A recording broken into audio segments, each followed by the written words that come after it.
reactions are no longer favorable. And that has to do with the concentration of CO2 in the water and the temperature. Those are the two main factors. Or not CO2 per se, but dissolved inorganic carbon, to be more specific.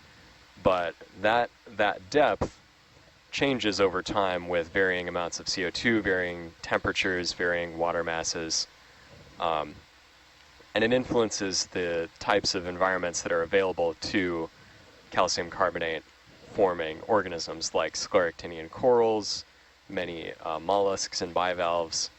So the changing depth of the calcium carbonate saturation horizon is something that scientists are very interested in, marine scientists, because it's something that's changing with the rise in anthropogenic CO2.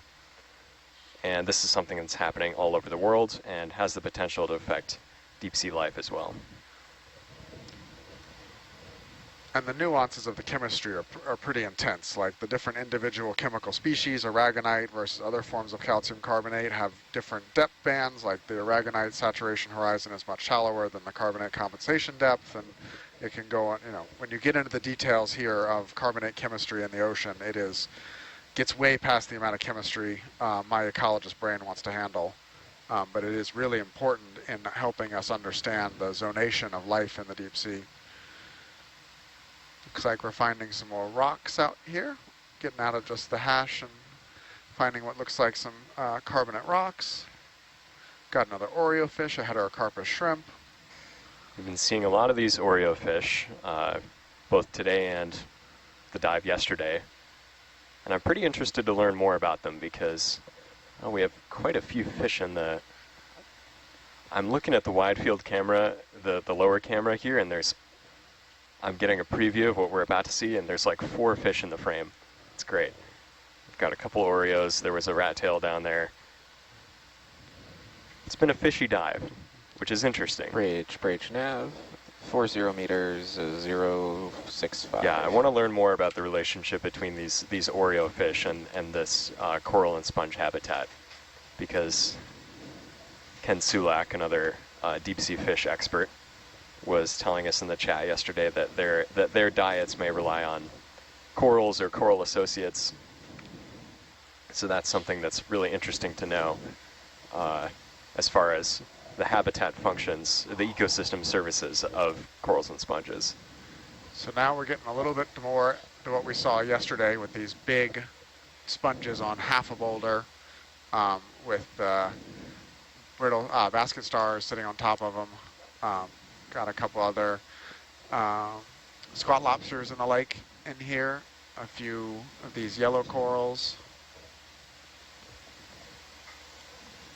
Looks like there's a primnoid mixed up in there with another. Actually, can we please take where's my stylus? Look at this, please. The urchin with the coral. So what I'm curious here is whether this urchin is potentially eating the coral. Okay, zoom it in.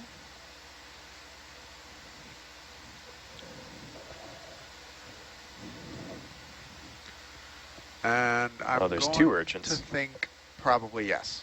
So urchins can be coralivores or creatures that eat corals. Oh,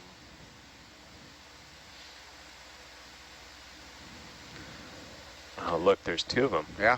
Yeah, I wonder if that small one is also trying to get a bite. That would be my assumption. Yeah, usually we see the goniasterid sea stars doing this kind of thing, but it's interesting to see an urchin do it. Yeah, they are the most common, but certainly urchins, gastropods, apocophorans are also pretty commonly seen, we think, eating the corals.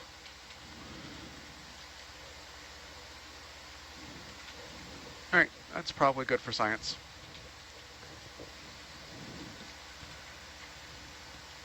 On a much smaller scale, it's sort of reminiscent of how these echinoderms can have a huge effect on ecosystems of structure-forming organisms like shallow water corals with the crown of thorns sea stars and kelp forests where you have urchins coming in and basically chewing up all of the bases of the kelp and altering the habitat.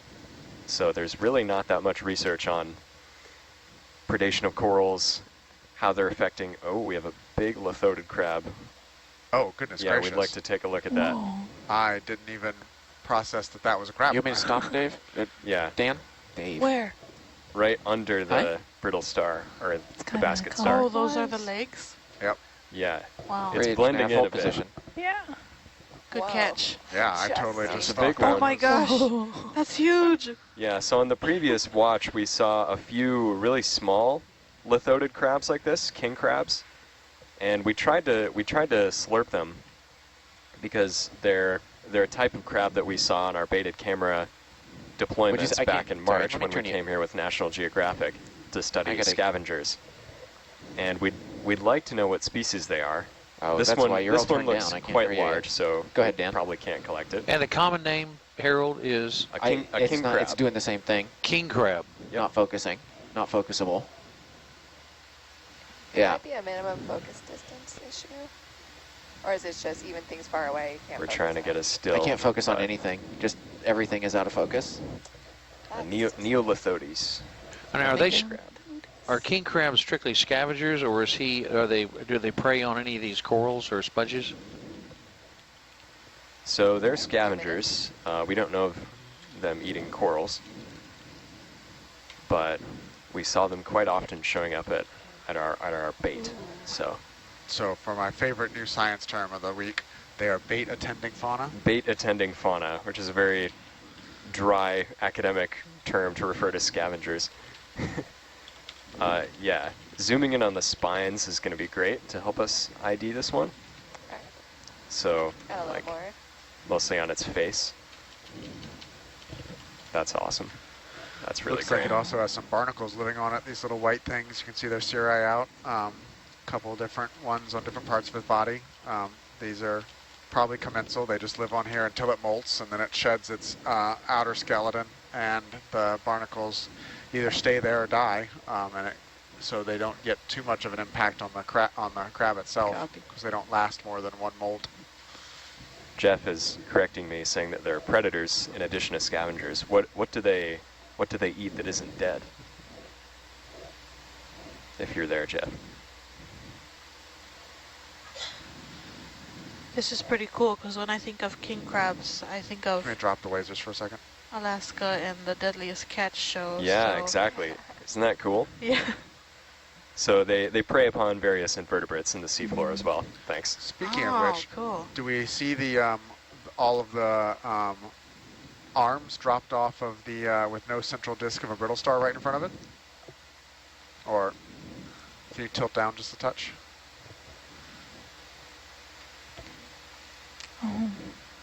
Oh. I think, is that, It's oh like a yeah. feather star. That actually, Feather I star. think that's more of a crinoid arms than brittle star arms, but needless to say, there's a whole bunch of dismembered arms right Yeah, in front of I it. wonder if the crab just Had a snack. chowed down.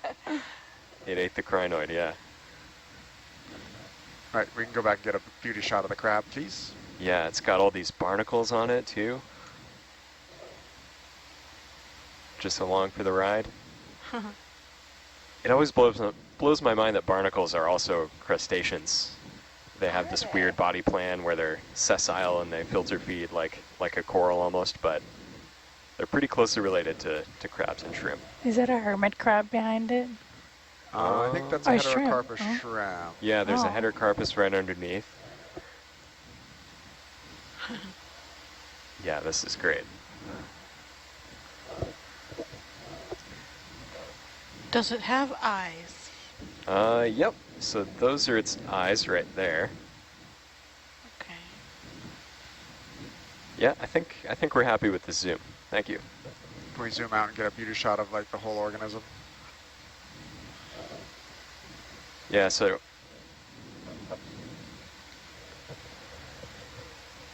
There's another shrimp.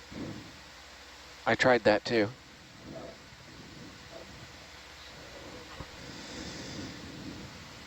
All right, and before we leave, while we're positioned nicely here, I mean, you can we, see it's still. No. can we look at the yellow coral before we leave, please? Yep. Oh wait, there we go. There.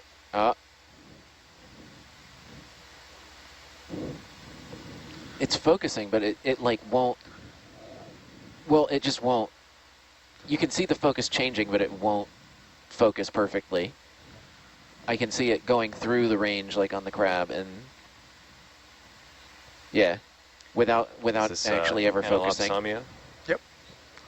This is a yellow Analopsamia, so this is probably, this genus is responsible for some of the coral rubble we've been seeing. All right, thank you.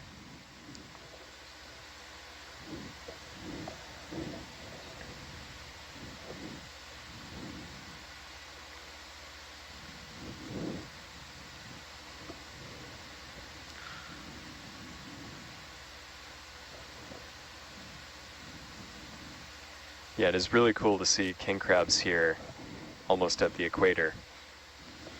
And, you know, we think about them as being this thing from the Arctic or deadliest catch, like you were saying, but this is a great example of how deep sea biogeography can be totally different than what we think of in shallow water. So a lot of organisms have very large distributions compared to higher turnover in shallow water with latitude. So the water down here is pretty cold, and it's pretty cold in Alaska too. So the environment in the deep sea here versus the environment in the deep sea there are not nearly as different as the shallow water environment in Alaska versus the shallows here in Close it. Palau. Good job. All right.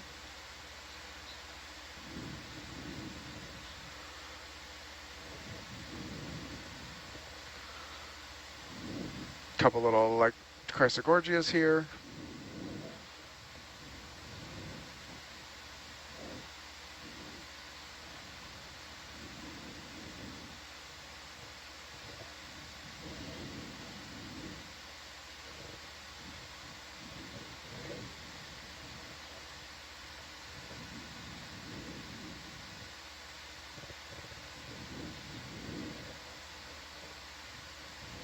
Couple of different types of primnoid. Is that one on the left, Thurarella maybe? That's my, Yeah. would be my first guess, yes.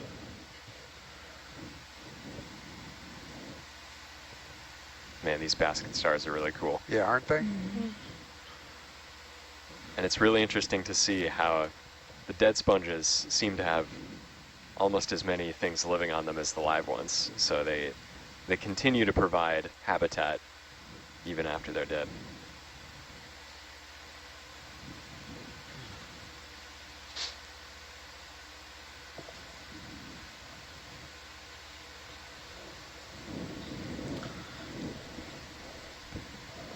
Okay. What's it again?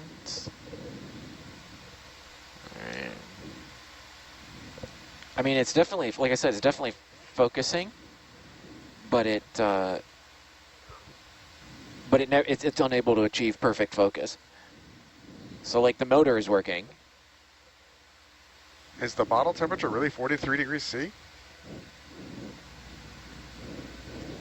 No, I'm looking at the camera. It's got a temperature on the top right on the screen.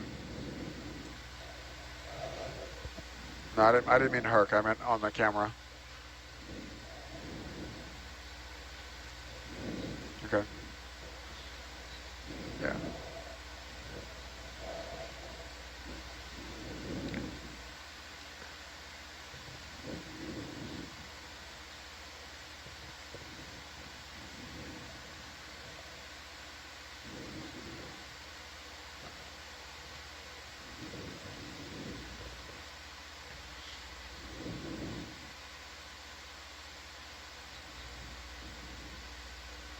Well, now it doesn't want to focus. What is it doing? It like snaps focused for a second and then...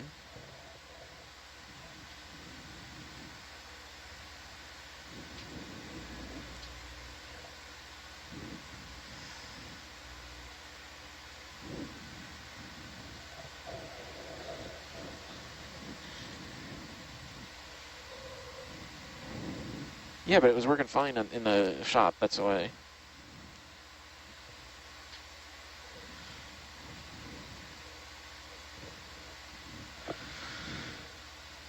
Can we get a little bit closer to the seafloor?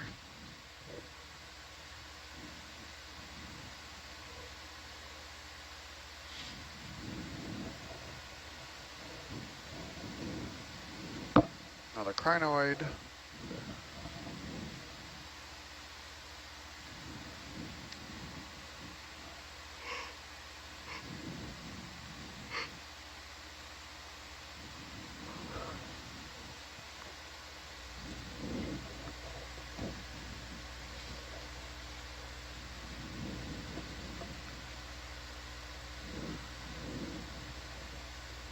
All right.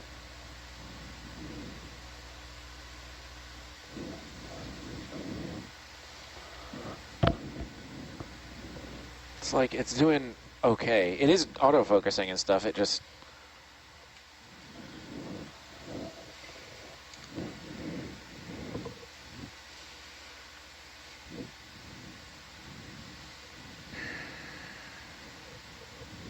bridge nav 40 meters 070.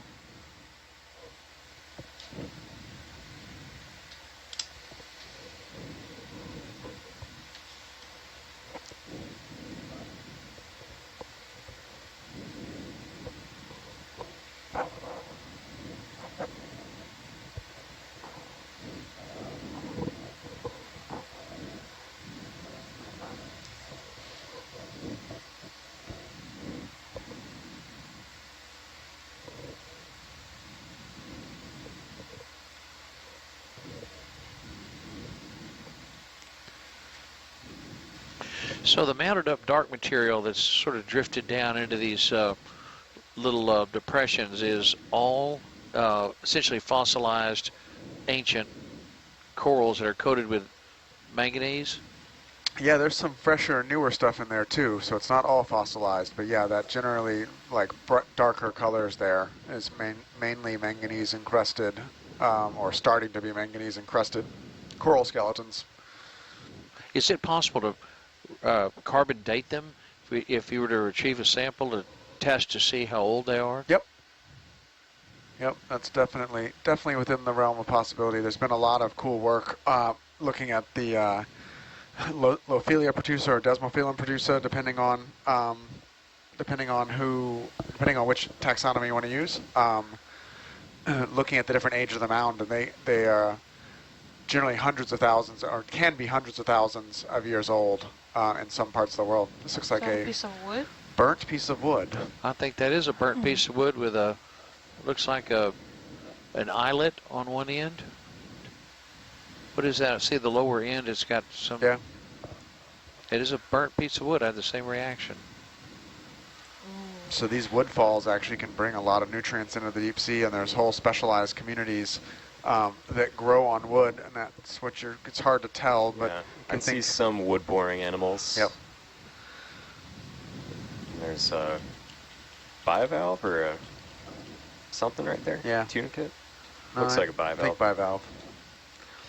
And you can see one little piece of live coral here, right to the left of the wood. All right, thanks, Dan.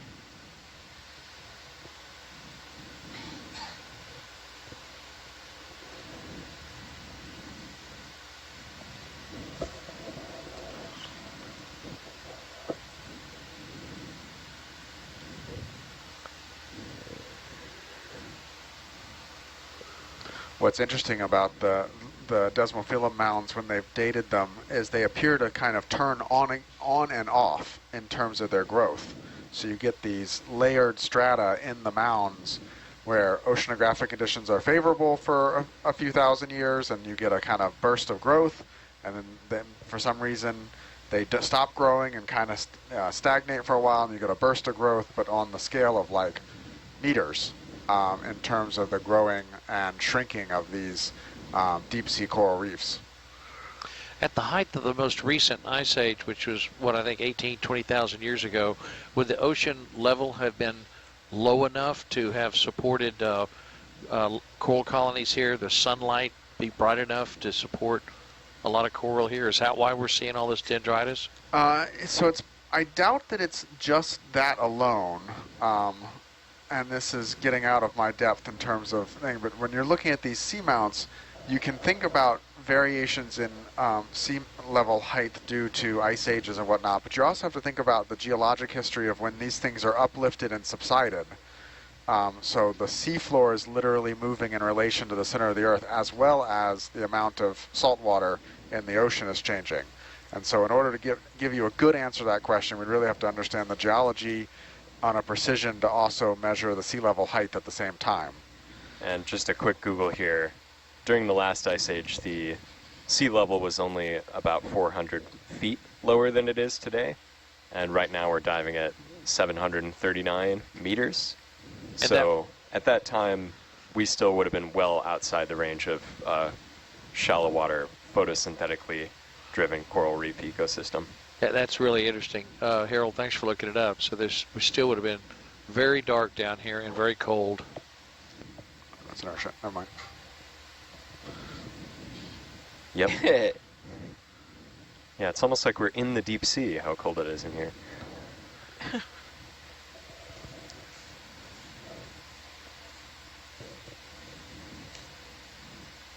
So our viewers would like to know, how do you tell if a coral is alive or not?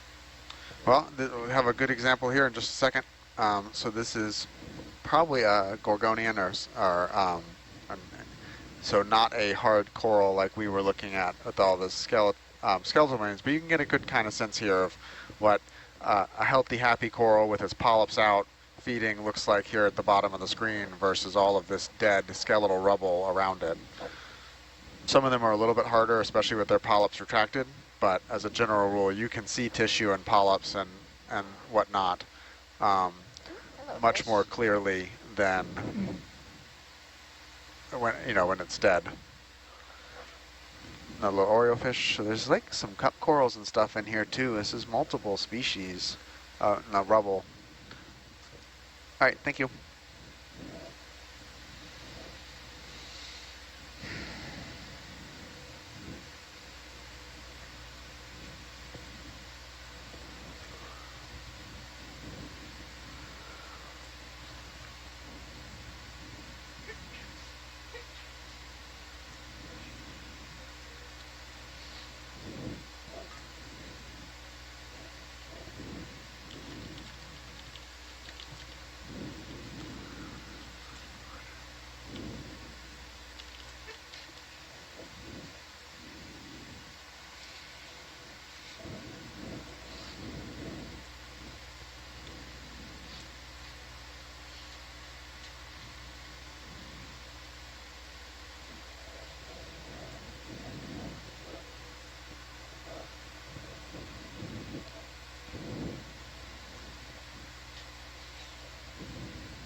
Asaka says that last coral could be a Canthogorgia.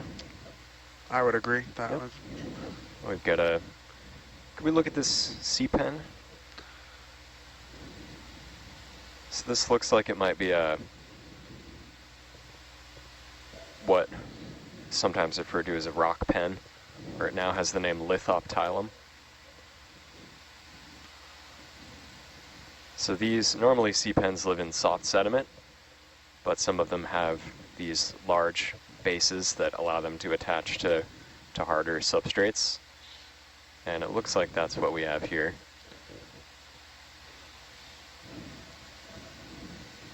So rather than being stuck into the sand like other sea pens, this one is sort of suction cupped onto the bottom, onto a harder surface.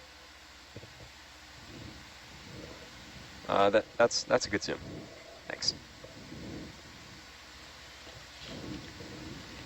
Alright, we got a fun question for the team. If you could be a deep sea creature, what would you be?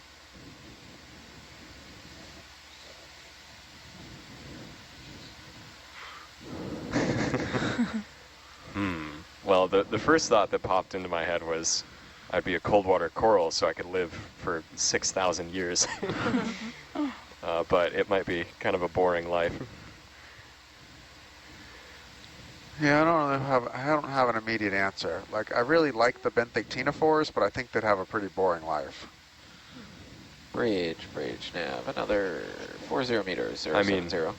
Being a sperm whale would be pretty fun. But That's what I was about to say. Either Yeah. a sperm whale or an orca, because you'd be a top predator. Nobody else would bother with you. and you'd be pretty smart. You're highly intelligent. You'd be able to communicate with your family and your friends. Can we And, get a good look at the Travel. the shrimp, please? Talking about sperm whales. Yeah. Got that's squid on the mind. Exactly.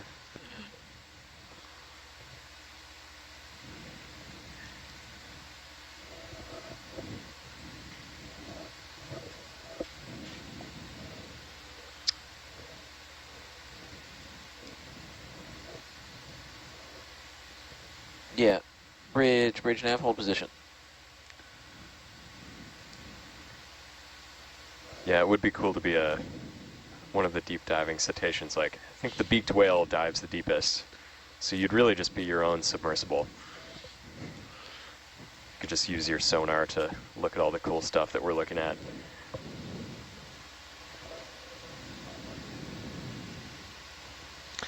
The cetaceans' brains are far more complex than ours, and they're extraordinary animals.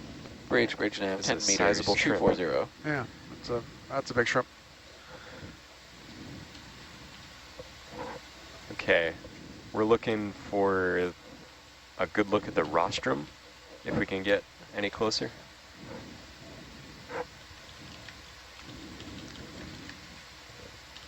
Copy.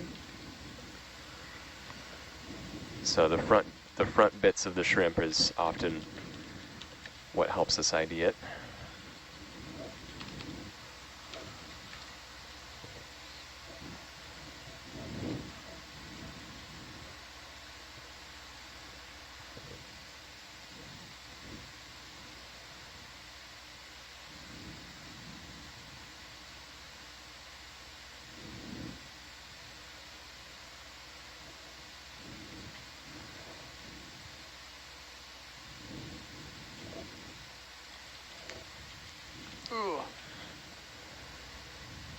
Oh, that's- Spongy. Sponge was very spongy.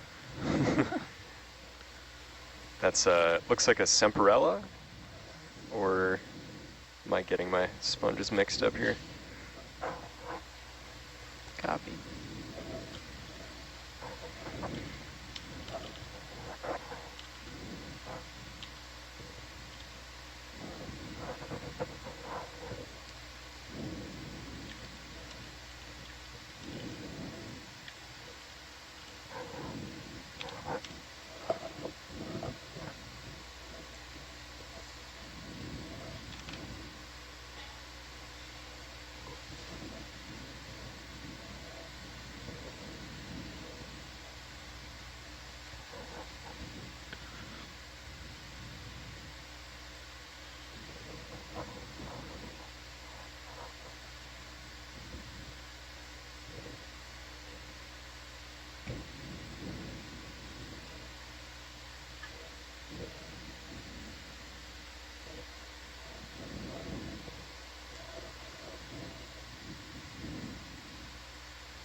So here's some newer skeleton. You see the lighter colored skeleton remains here.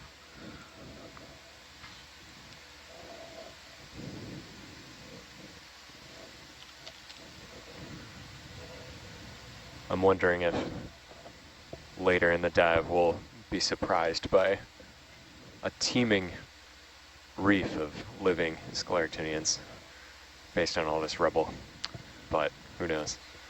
Can we zoom here, please? I have to admit, I have numerous times I have followed up rubble trails like this and found either an extremely small outcropping or found nothing. I think we underestimate how long these rubble trails can persist and how few corals over geologic timescales can make such a dense amount of skeleton. Some type of black coral with a squat lobster living on it.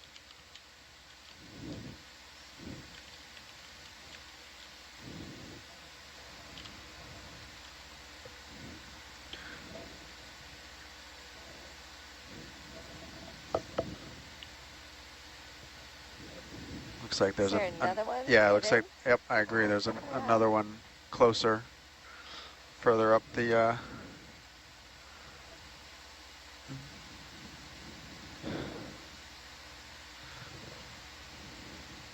really beautiful shot. Yeah, these two look different.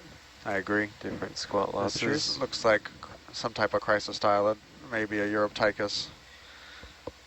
And the one closer and the one further away is definitely different.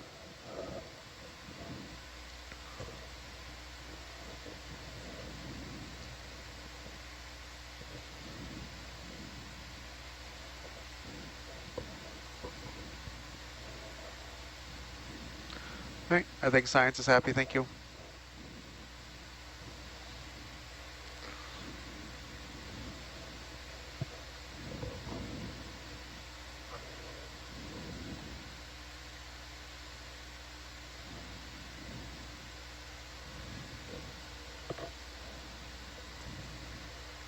Any guesses on the black coral? Not off the top of my head. I don't trust myself with these. Yeah. Not Bathopathes. Not Bathopathes, not Stauropathes. I can start listing the things it's not. Yeah.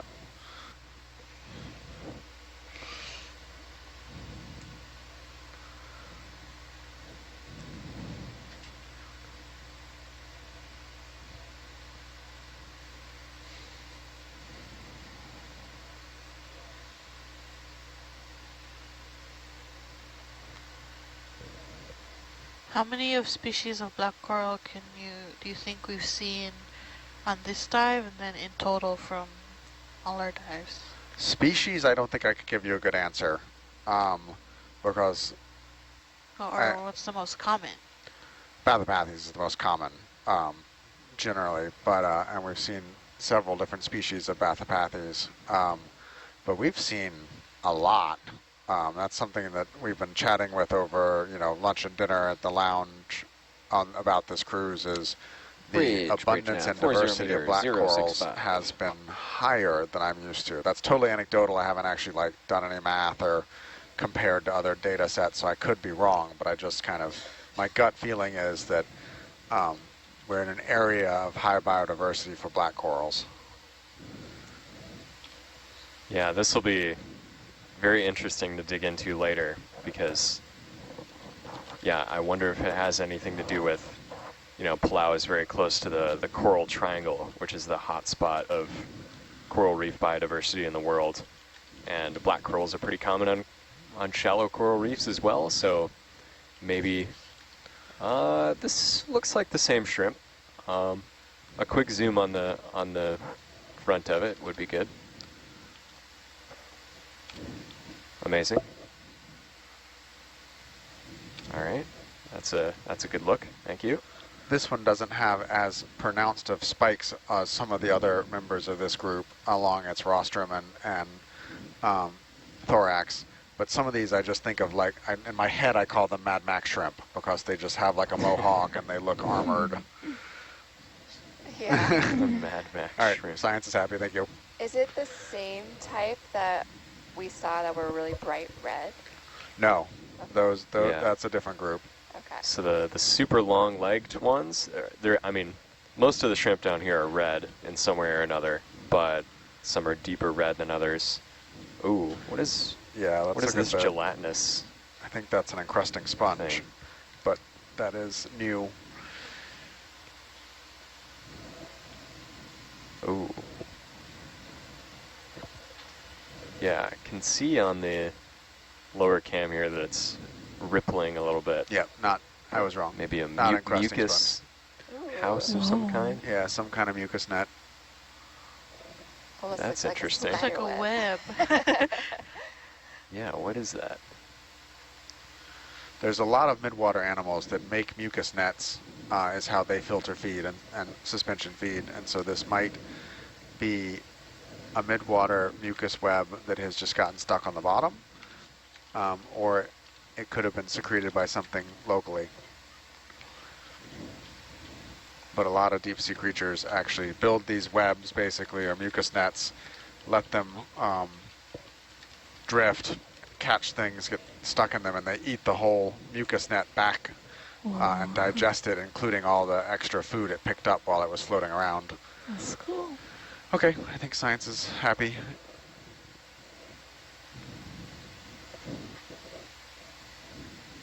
Yeah, it's interesting that it doesn't just look like snot, it looks like mesh almost. It does. Almost, yeah. It's got more spongy. structure than I'm used to seeing, Yeah, I just agree. like the thinnest ever glass sponge.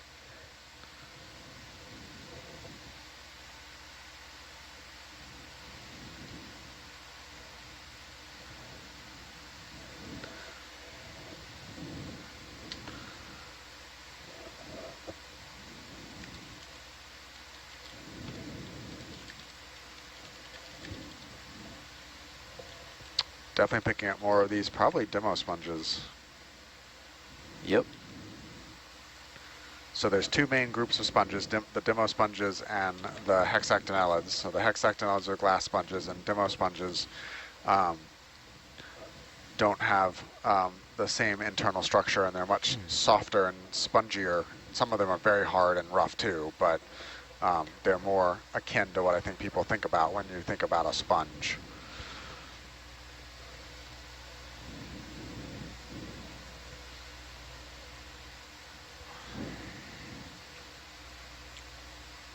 Here's a bigger colony, a sclerotinian colony here.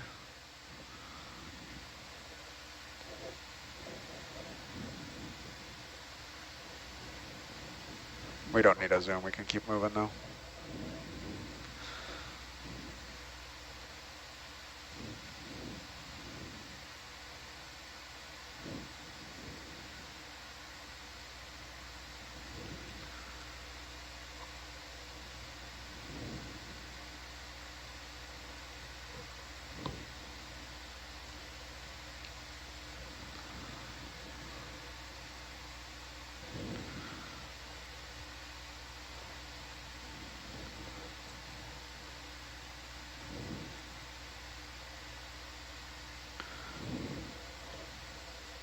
Another urchin in there. More of these small sponges.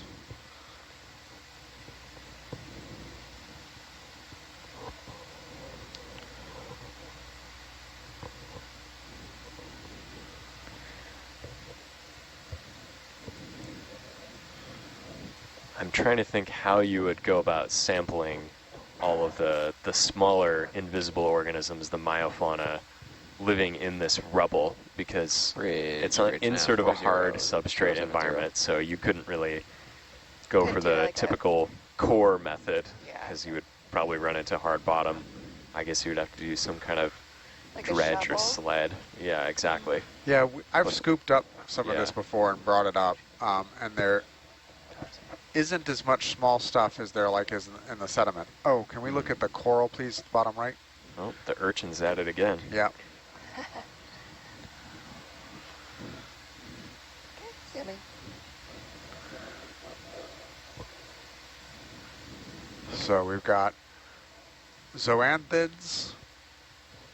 Got multiple types of zoanthids. On an Acanthogorgia, all being eaten by an urchin. So the coral is not doing well in this situation. So will the urchin probably eat the whole coral? It's very possible, but for some reason, and I don't really have a good reason to back this up, but I feel like the urchins, we just don't see them like on corals that are just completely destroyed like we do the goniasterid sea stars. You know, it's pretty clear to me that the sea stars just get on a coral and keep eating all the time. That'd be embarrassing. You see more urchins kind of passing by, it feels like, catching a snack and then moving on. Yeah, like this kind of begs the question. We have a couple branches that are covered in zoanthids. Were those branches, were the original polyps eaten by this urchin? That's a very well-developed, healthy set of zoanthids, though. Yeah, so that kind of makes it seem like those branches were already colonized. Before the And then the urchin climbed up the other way. Agreed. Okay, so Alright. the zoanthids are the... Sorry, which So part? the zoanthids are, I mean, they're all yellow, but sorry for those who are colorblind, but the brighter yellow and the more like beige, those are the zoanthids. Basically, on the left, to the left of the urchin, it goes coral, zoanthid 1, zoanthid 2, coral again, and kind of a stack there. All right, we have hit waypoint 3.5. Which way is up slope? Southeast immediately. Southeast? That's surrender. Interesting. I wouldn't say it's real steep, but it's upslope. Huh. Is not what I would have expected looking at the multi-beam. Right, Oh, there's the top right there, though, it looks like. Lower cinema cam looks like you're finding the top of the local high. yeah, maybe. You can, I don't know, there's a little hint beyond it. It's pretty flat, actually.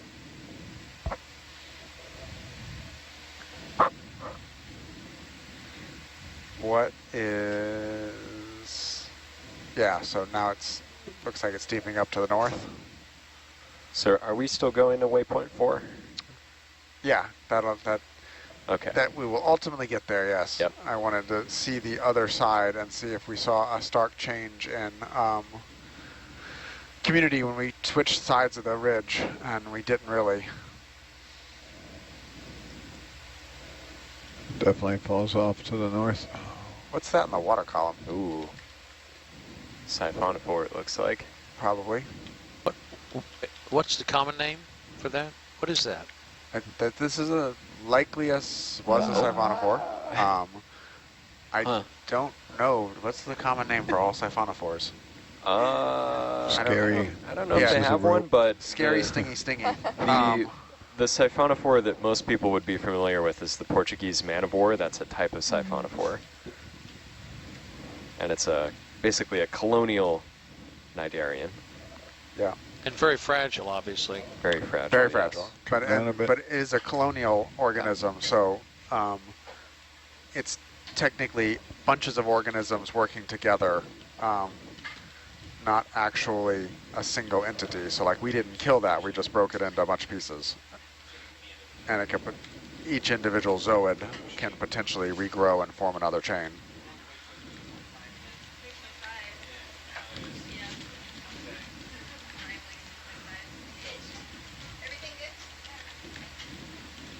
All right.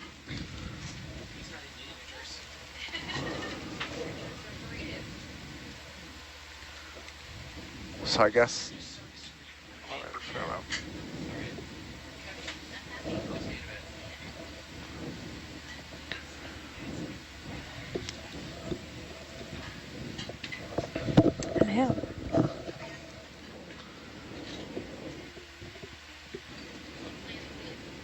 Huh? Can we No. zoom on that fish on the right there? I'm not. I don't know who's got it today. Lost it. I think it's further back. Sorry. All right, well, I think I vote we head to waypoint 4 now. Okay, so no more 3.5? Well, aren't we at 3.5? We're almost at 3.5. I do not feel needed to go the last 5 meters. Oh, okay. Well, let's head to 4 Not then. that precise. Which way is 4? 4 is at 345.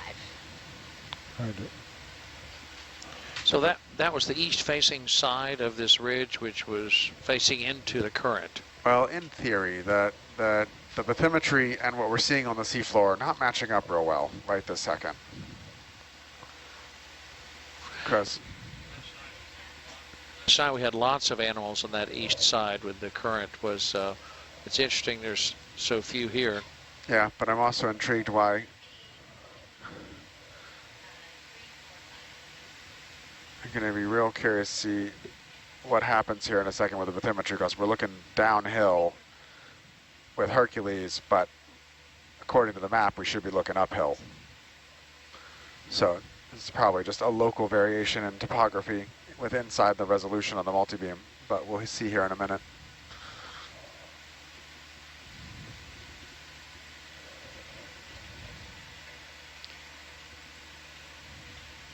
You on for the next one? You're on for the next one too, aren't you? Yes, I am.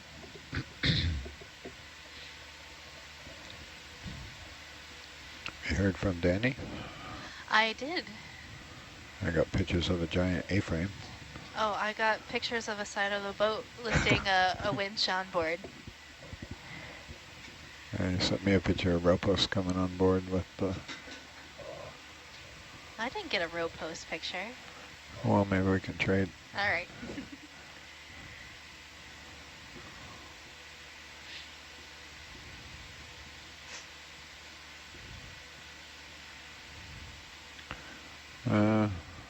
I'm going to turn around and come back underneath you, Sarah, because Yep. Since we're going downhill. Have we looked at one of these sea pens? Yes. Yeah, okay. So what was the waypoint 3.5 idea? I wanted to see the other side. So we were cheating. It felt like we were staying west of the ridge, and I wanted to see the east side of the ridge. Cool. So we just popped over and detoured a little ways that way, but I have to admit, I'm curious to having trouble sorting out exactly where we are on the feature between what we're seeing and what's on HiPAC. Right.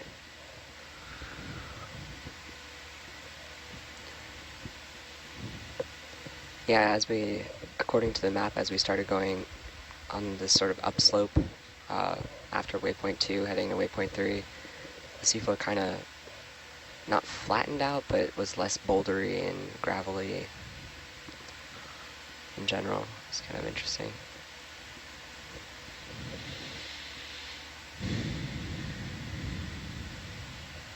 Oh, I think there's something on that sponge, the big polyopogon. I saw something move. Which one? On the one closest to us, the big one.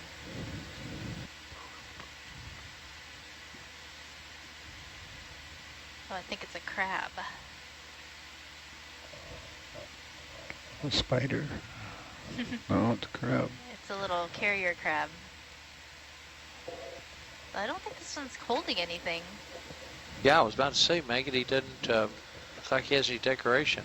Yeah, I must have misplaced it somewhere. Or it thinks it's going to pick up the polyopogon it's on. Yeah. Well, It's that a- would be the ultimate flex. Yeah. Big gamer. They do carry pieces of sponges. Do they typically carry the same thing their whole life? I don't know. Because maybe this one is just, They have changing been, style. Yeah, That's a it great could question. be. You know, as you grow and develop, maybe you just change your style. Get a bigger hat, bigger backpack. It could be that its piece of coral or whatever it had been carrying maybe died and it wasn't as beautiful as it was before, so now it's on a mission to find something new.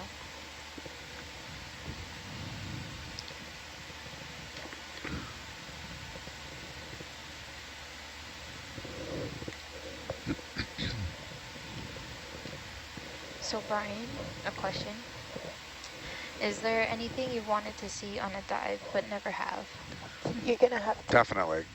I don't know if it's gonna. I've got a wish list on this this expedition. I don't know if it's gonna happen because we're gonna be probably deeper on almost all of our dives in their range. But I would really love to see a Nautilus. Ooh. And this is a really good part of the world to see them. I'm just not sure we're gonna get the ROV shallow enough into their depth range. What is their depth range? That's a great, would be wonderful to see a Nautilus. I looked this up just the other day, and it was like 150 to 300 meters or something like that, I think. Maybe 150 I think they go a little bit deeper. Yeah, maybe it was 150 to 600. Yeah, I think so. Something like Up that. to 700 meters, I just checked. Thank you. And how many millions of years back do those animals go? A long time. Again, I don't have the number in my head, and some of the really old things like ammonites and stuff like that that look similar are actually different, but their gross morphology looks similar. But I guess we are here at 730 meters, so we are flirting with Nautilus range here. And I would absolutely love to see one. That would be really cool to see one alive. Yeah, that would be really neat. When we were visiting Pickwick, the Plough International Coral Reef Center's aquarium a few months ago when we were here, they have a couple, and I wasn't expecting it. I turned the corner, and there were two Nautilus in the tanks, and I was just like, I think I audibly gasped when I realized what I was looking at. It's awesome. You know, speaking of living fossils of the Nautiluses, Dr. Robert Ballard, the founder of the Ocean Exploration Trust, who envisioned the Nautilus and created this incredible team. Dr. Ballard has often said he wants to see a coelacanth. And a coelacanth, could you explain, Brian, what a coelacanth is and on why there are coelacanths near here? Yeah, so a coelacanth is a type of lobe-fin fish, a very ancient one. It was well known in the fossil record as, and speculated whether it might be one of the early fishes that, because it has, we think the lobe-fin fish are probably what kind of moved on shore, onto land first and started the tetrapods, which became vertebrates and mammals and all the things we see on land. And so they were kind of well studied in the fossil record, but thought to be extinct for, 100 million years or something. And then a researcher found one in a fish market, like recently caught. And in Madagascar? In Madagascar, yep. And then they started looking around and studying it and asking the fishermen to bring them samples, and they realized that they were in fact alive and well in Madagascar. And then a second species and population was discovered in Indonesia a little while later. So we know there are two extant species now, one in Indonesia and one in Madagascar, of these truly ancient fish. And the Indonesia is pretty far away, but not that far away. Is it possible that there could be coelacanths here? I would say it is probably improbable, but I certainly wouldn't say it was impossible. But yeah, Indonesia is not that far away. Now that would be a magnificent thing to see on this trip, have a coelacanth swim across the screen. Yeah, Jeff is feeding me some information in the chat, and so the first species was discovered in the early 1900s, and the second species was 25 years later in Indonesia.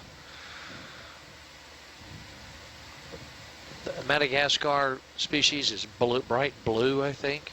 I do not remember. I know one is bluer and one is blacker, but I don't remember which is which.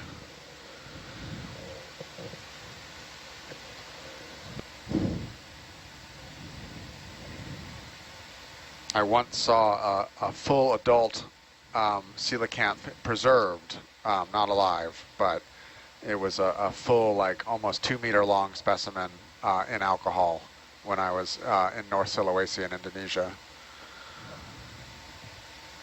What color was it?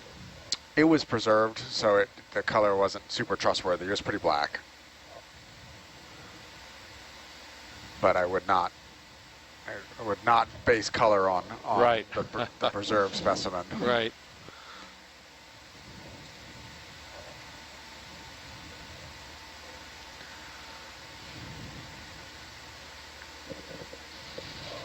Another rock pen. Yeah, it looks like Patella inflata. How speciose are the rock pens, Megan? Do you know off the top of your head? There's a number of different species of rock pens. Usually have the Aethoptylum. There's a bunch of those, a couple different species that we see frequently on seamounts. And then we have the Patellas. That's this one that we're looking at. But generally, not as many species of rock pen as we see of, like, say, sea pens or other octocoral.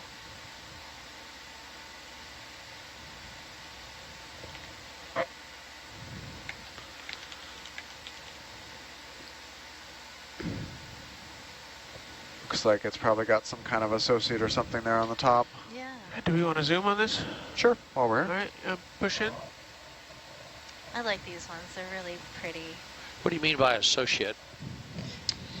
Well, I meant something living in it, but it looks like I might be wrong. I might have just looking at... Oh, it's just the very top of yep, it. it's just the different angle. So an associate is just literally anything that lives in the coral. It could be any number of different things. Oh, there's another. Oh, there's another. Is that Colobolemnon? Yeah, yes, it's Copoblemnon. So this is a filter feeder attached to the bottom? Yep. So we've got two actually here, one being the rock pen in the foreground that is generally attaches to hard substrate, and then we've got a sea pen back here, pretty close relative, that attaches in the sediment. All right, I'm good. Megan's good. All right. Yep, thanks. Moving on.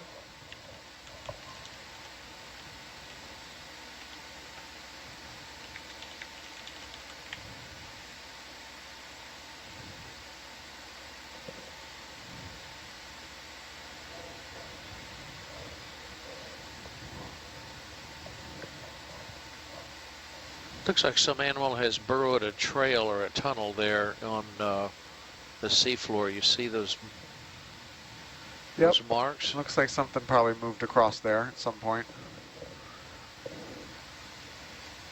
So the seafloor changes very, very slowly, looks like. Yep, like most things in the deep sea.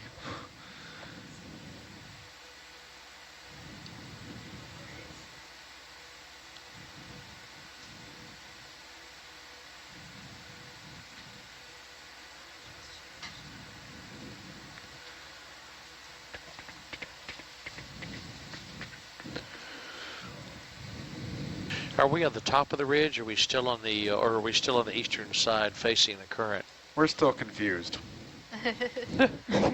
It's hard to tell. It's a surprise. There's just not many more. There's more animals that. We've got about 60 meters to the tippity top. 60 meters at the top. Yep.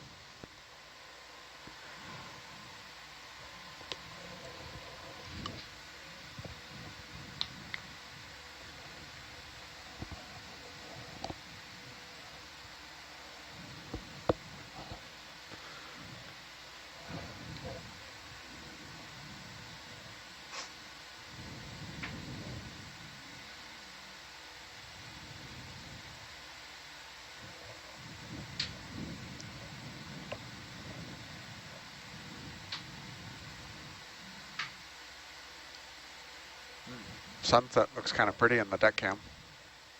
Well, it looks like it might be a good one.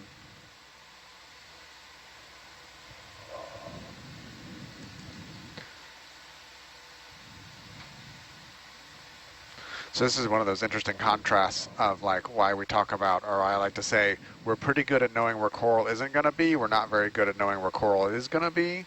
Like this feature, I would have expected to have been very similar to what we saw yesterday. And it isn't. And I don't have a really good immediate explanation for why that is. Would be an absence of food or less food than there is at the other location? You know, we're just not that far away from it. It's really, really peculiar. And, you know, my go-to kind of non-committal answer is there's something different in the current flow here from there, but can't tell you what that is or exactly, or even explain to you why that would be the case. Well, there's also a lot more of this coral rubble and sediment on this side, whereas the seamount yesterday, it was exclusively hard substrates. and you're going to get a lot more corals and sponges growing on those hard substrates than you will on this sort of in-between substrate of loose coral rubble and sediment. The animals living here have to be specialized to live in these types of areas, so there aren't as many of them. That's a really good point. Yeah, it does make for a really great location to spot fish. Let's What look is at Who is that. who is that? Not sure. I think it's a gossamer Push in worm. there. Oh yeah. Oh, it's Well, beautiful. he's extending himself, isn't he? Now that is an alien creature. Oh, it's beautiful. The oceans of Europa. Swimming right into the camera. Wow. That Can we was go back and fantastic. find? That is extraordinary Wow. animal.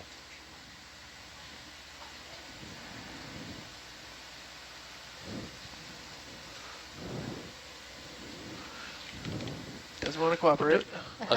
A gossamer worm. That's my first guess, but don't quote me on that one. It is a type of polychaete worm that is specialized for swimming in the water column.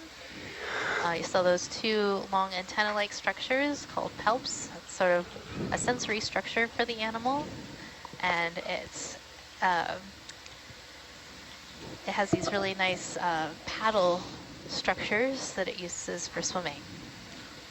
So Jeff thinks it's a What's Tomterid that? worm. Yeah, Tomopteridae. Tomopterid. Oh, it's sea pen. Is that, how close related is that to the gossamers? I'm not sure. I'm trying to imagine what a gossamer worm, what family that is in. I'll look it up. Common names are hard for me. Oh, yeah, they are Tomopterids. Yep, they are. Yeah. Yep.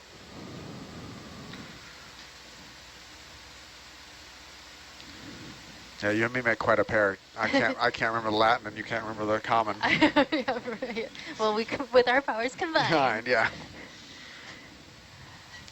That was the hardest thing on my first Okeanos expedition, was everybody wanted to know the common names of things, and all I knew were the Latin names. So I ended up learning a lot of common names. What is that little floaty thing? I don't know. That was fast, though. Can we zoom Can we on check that on the coral? Yep. Down here. Yeah. You guys are in sync. I think it's a Iridogorgia.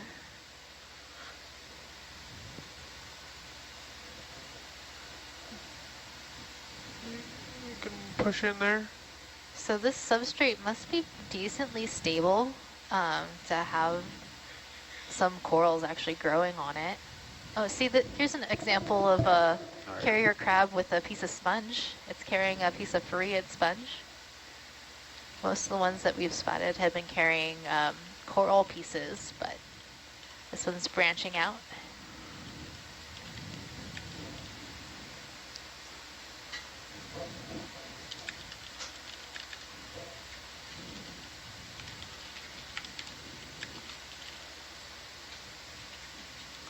That's great, thank you.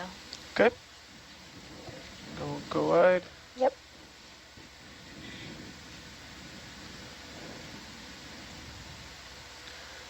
All right.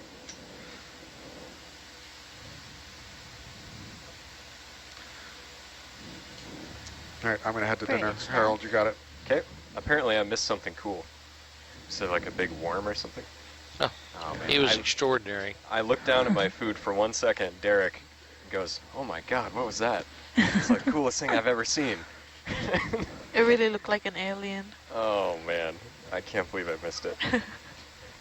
He'll be in the highlight reel. Yep, for sure. Yeah.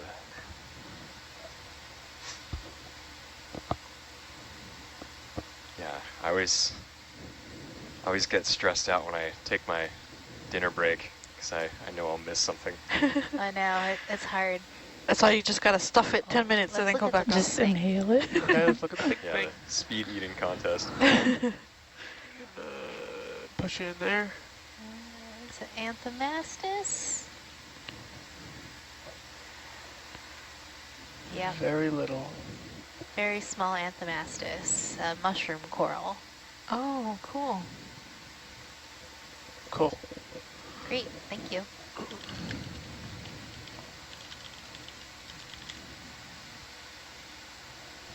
Megan, is that Semperella, the sponge there? I think it's a polyopogon. Polyopogon? Yeah, we're seeing actually a lot of animals that settle on hard substrate here versus ones that live in the sediment, but there have been some Semperellas as well. The way to tell is the faces of the sponge. Semperella has many sort of facets and faces, whereas the polyopagons tend to have two major faces of the sponge. Okay. Polyopagons will be almost exclusively on hard substrates, whereas the Semperella are exclusively in sediments. Okay.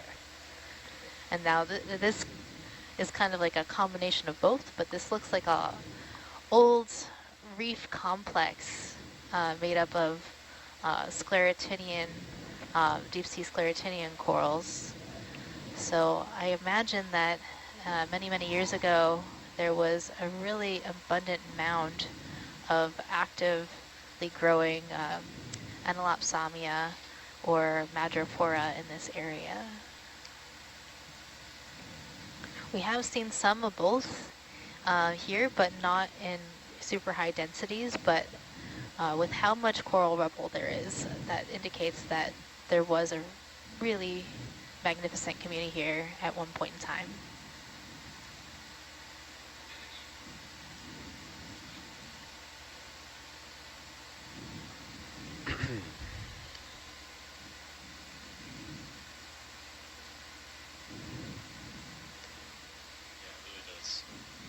Yeah, it really does make you wonder how much geologic time is represented by all this coral rubble. Like, how much of it is more recent? What's the oldest portion of it? What was the turnover rate in the community? Was it right here? Was it higher up the slope? We're almost at the very top, so we can't get much higher than we are right now.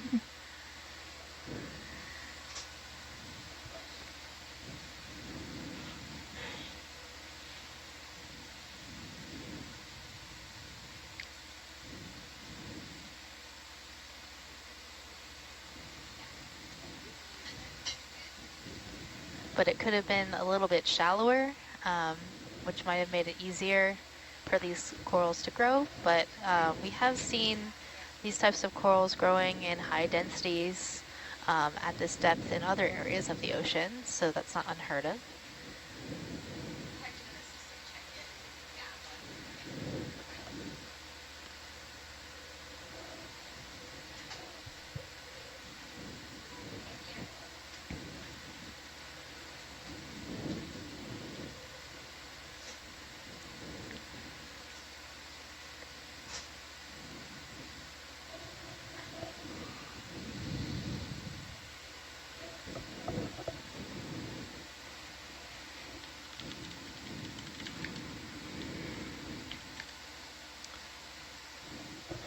Can we do a Niskin when we're at waypoint 4, please? So we are at waypoint 4.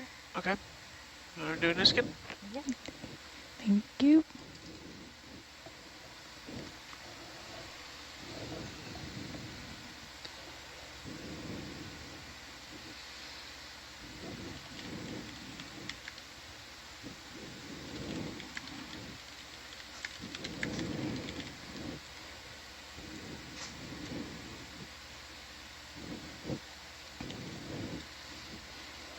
Is this Niskin 2?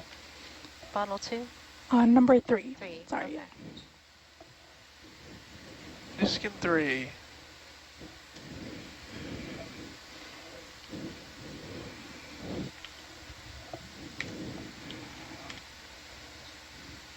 Huh?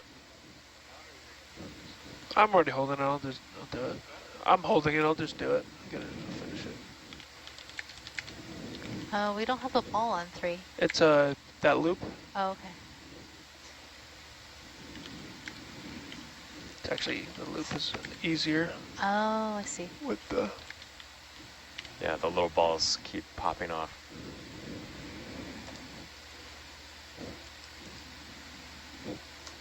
All right. Hold on, I gotta tell you. Popped. It's gone. Thank you. That's sample 105. 105.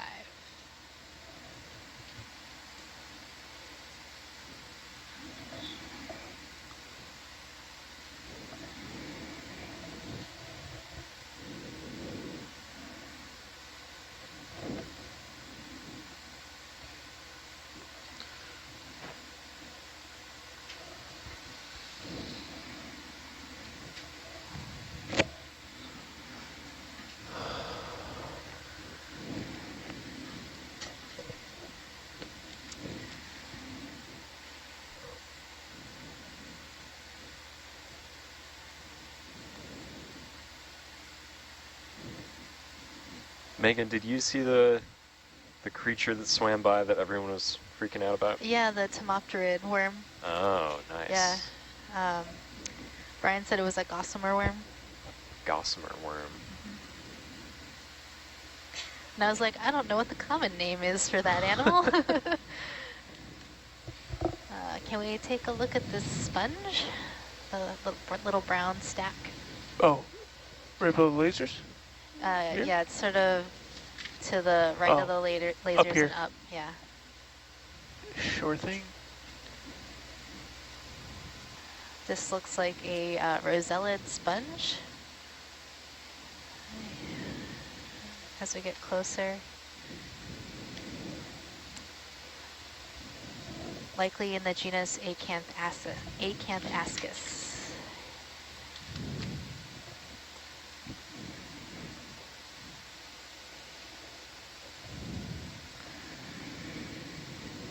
All right, go for a zoom. Copy. I like how you can see straight down into the osculum from the upper camera. Yeah, that is cool.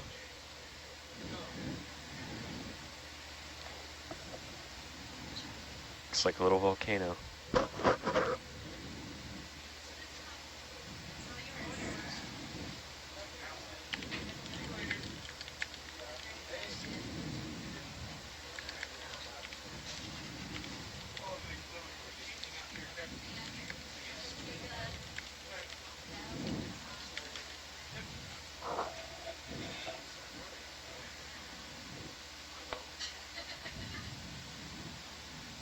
Yeah, orbit all you want, Chris. Go for it.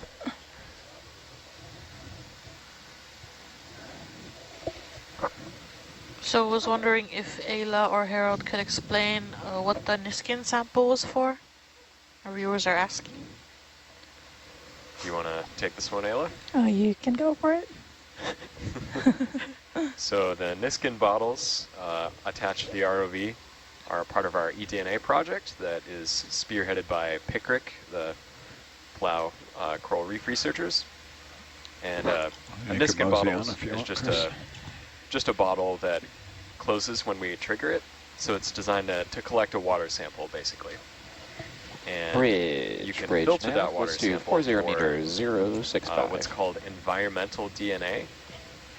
And environmental DNA is just bits of genetic material floating around in the water that are from a variety of sources. So they could be dead cells of larger animals that have swum through, microbes. It's basically a way of finding out what species are in the area without seeing them. You're basically looking for their genetic traces in the water. So we take these Niskin bottles to figure out what shows up in the DNA that we find and whether or not it matches up with what we see on the video. So it gives us an idea of maybe what we're missing and whether eDNA is a good monitoring tool because it's very non-invasive and fairly easy to collect. Thanks, Harold. You got yourself a hoodie this time, Dan. Yeah, I had to duck down to my room and get another layer. Yeah. I forgot it.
going that way.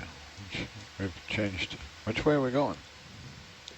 065. Around it. You're all lined up that way, and then you went sideways. Yeah, when I left, we were going north.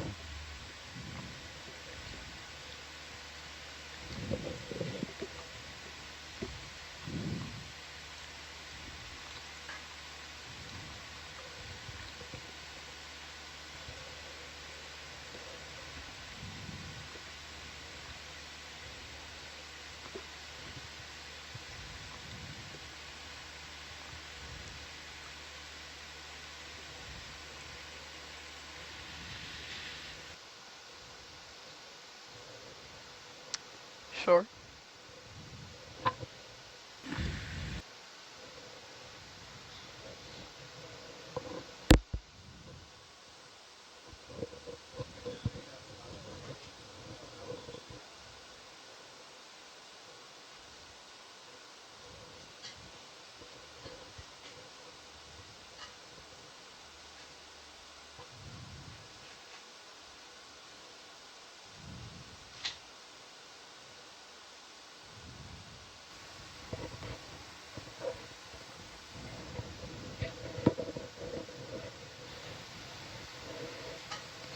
So what's going on in the front row?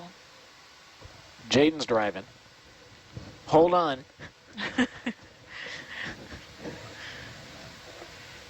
Buckle your seatbelts.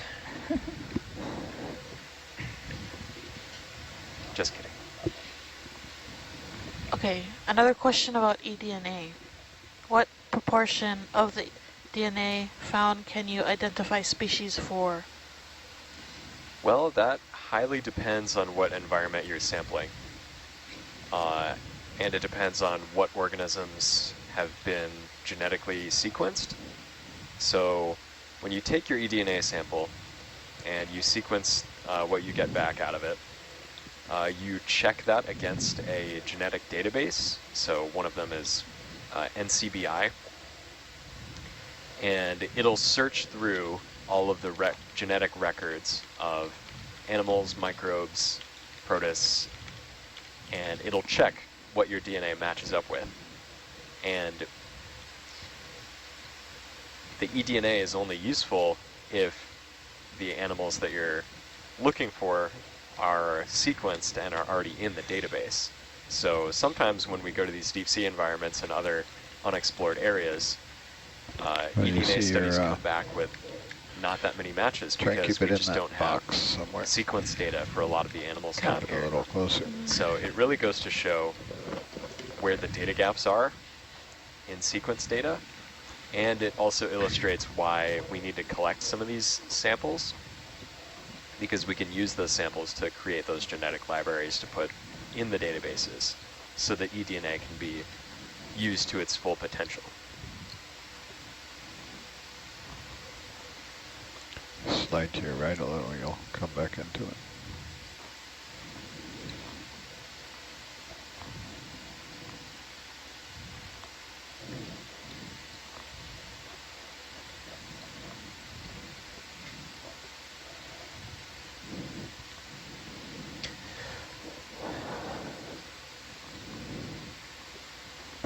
Bridge nav, 20060.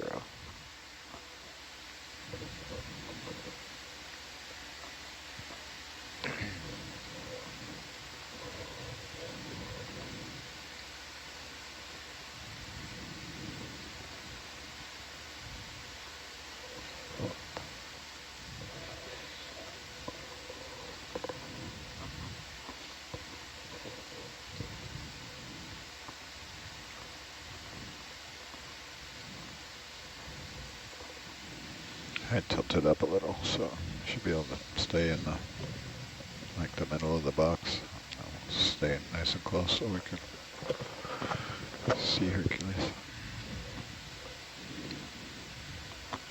But you can wander around in the box anywhere. If you want, you can take off auto heading.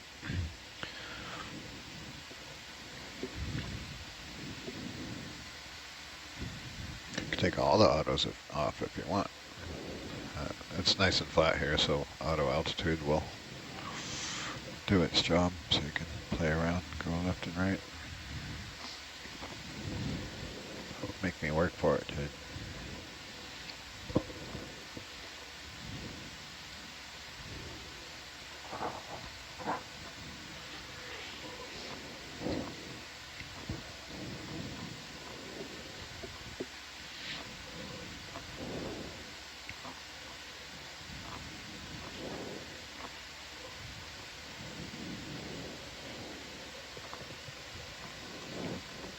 I'm going to turn your downlights off, okay?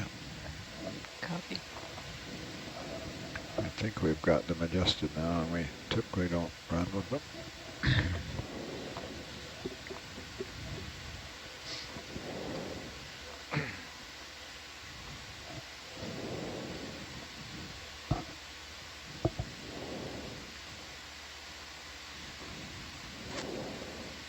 I don't have them quite We adjusted, maybe right? zoom on this down here. Looks like it might be a different sponge.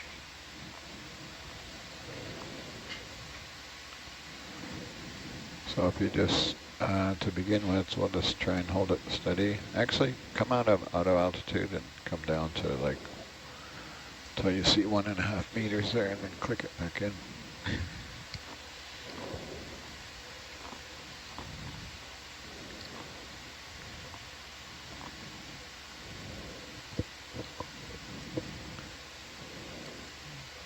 Click in auto dip there, or auto heading. All right, you can go ahead and push in, Amber. Okay, zooming.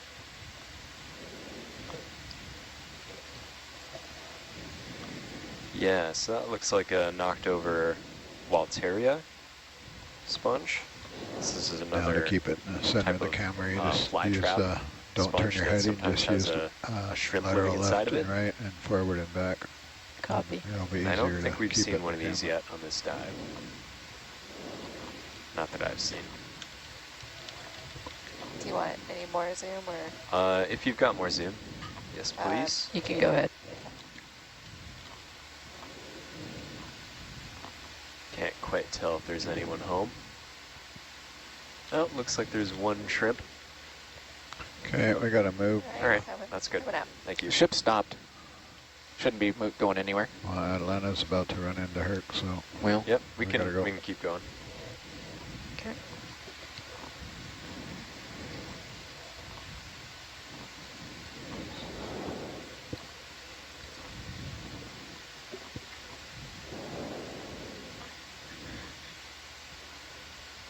A beautiful shot there, though. Mm-hmm. Bridge nav, 20 meters, 060. You fly ahead a bit and pull that tether off of Atalanta. Copy.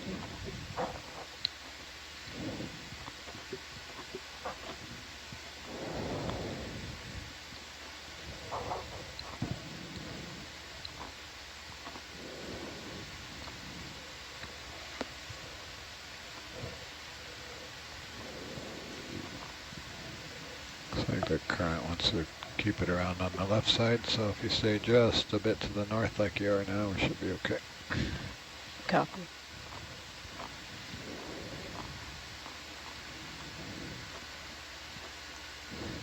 So we just passed over some little yellow sponges, or yellow something. I think this might be the same thing. If we could get a zoom on that.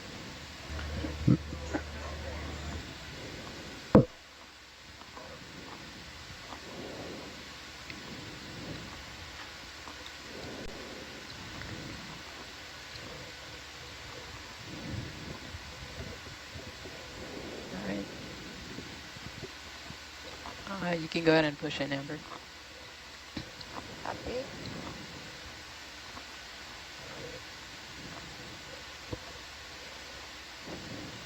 Can't quite tell if this is zoanthids or Analepsomia.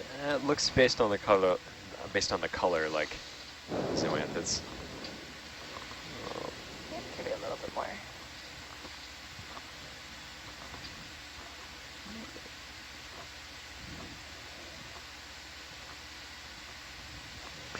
Interesting. Megan, instinctively, I think your comment about the absence of any solid rock or solid surface for these animals to hold on to is a very important reason why we see so few animals here and saw so many last night attached to the rocks of the seafloor very near here. And there must be something else different in the current.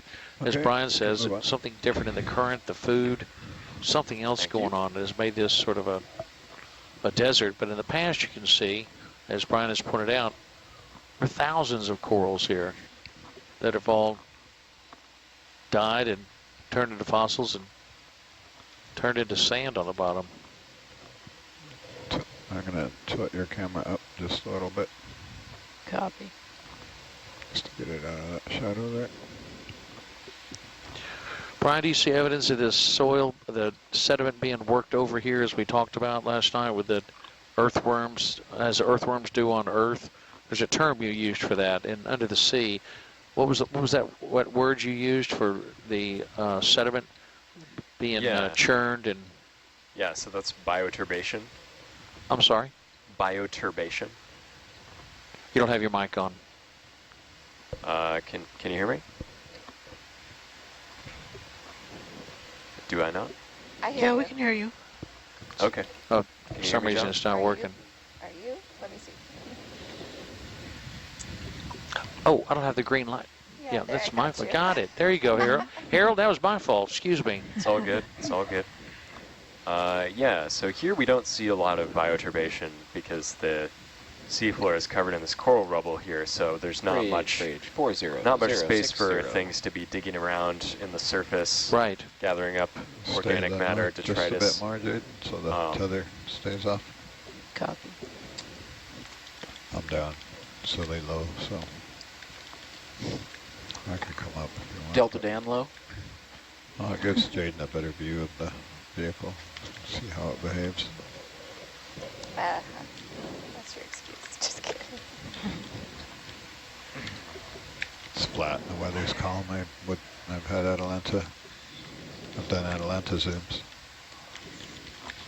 We could zoom on this yellow here.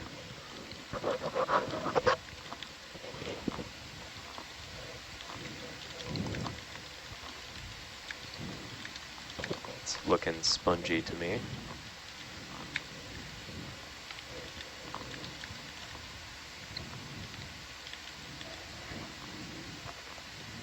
Alright, you can go ahead and push an amber. Okay.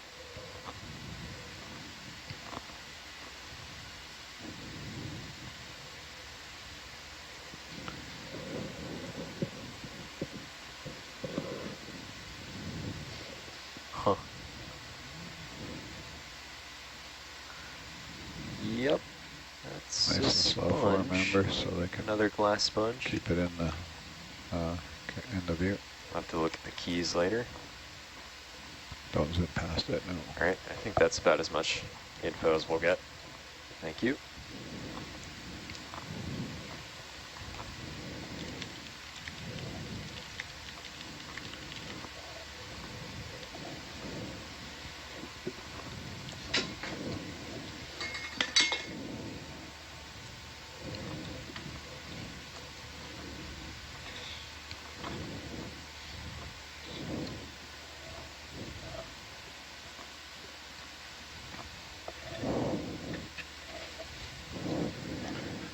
Perfect distance there, Jaden. The tether's just, even though it's right in front of us, it's not touching Atalanta. We can get away with being low like that.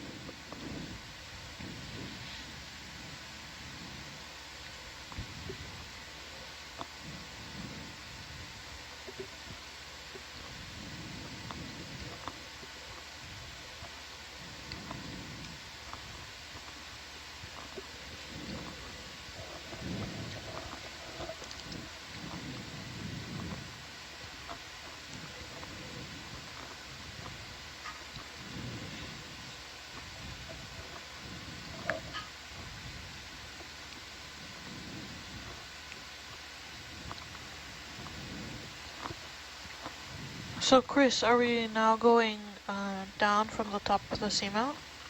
Slightly. There's a ridge here, so it's just a little dip, but there'll be another peak soon.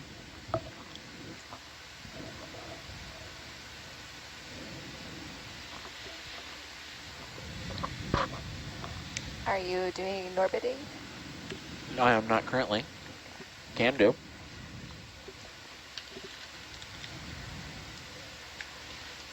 Let's norbit.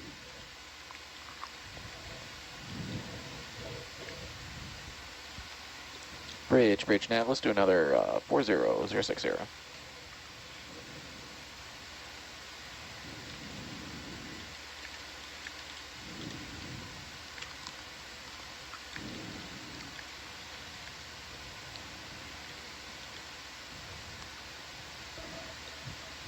Can we zoom on this fish?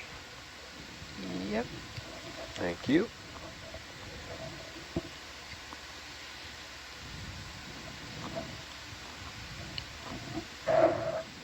This looks like a rat tail. Another one of the small rat tails we've been seeing. You can go ahead and push an amber. Copy. Hey Dan, can you fire up the Norbit when you get a second? All right. Don't forget to do the Ethernet bottle first, if it's not on.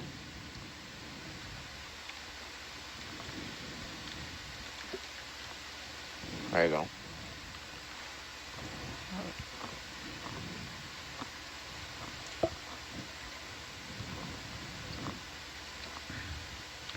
That takes out the WCA cameras as they then adjust their network path through the Ethernet bottle. All right, thanks for the zoom. But then it comes back, so they just jump to the lower numbered switch.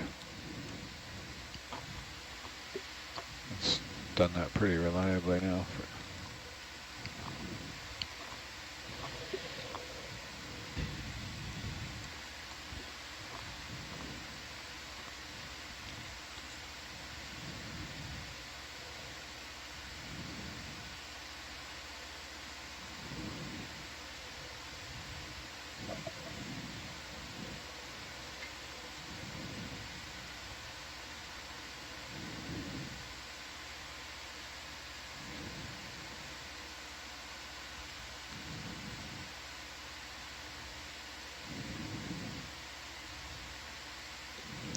There's another rat tail up there.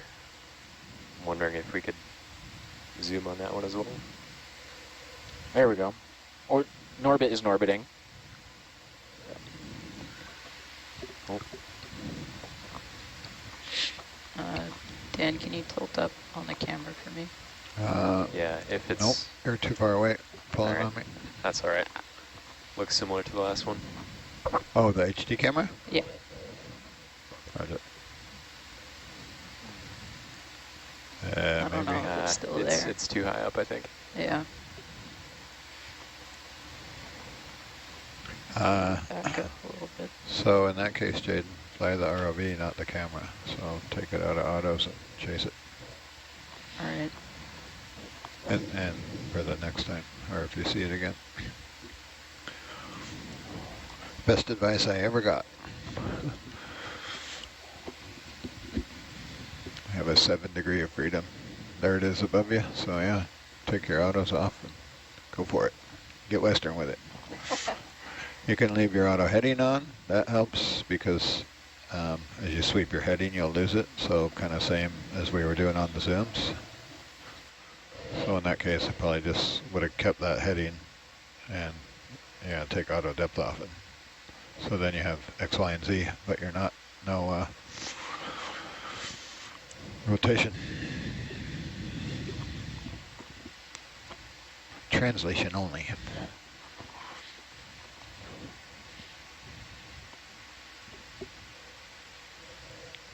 I think you've graduated anyways. Having auto altitude on is just being lazy, like I am.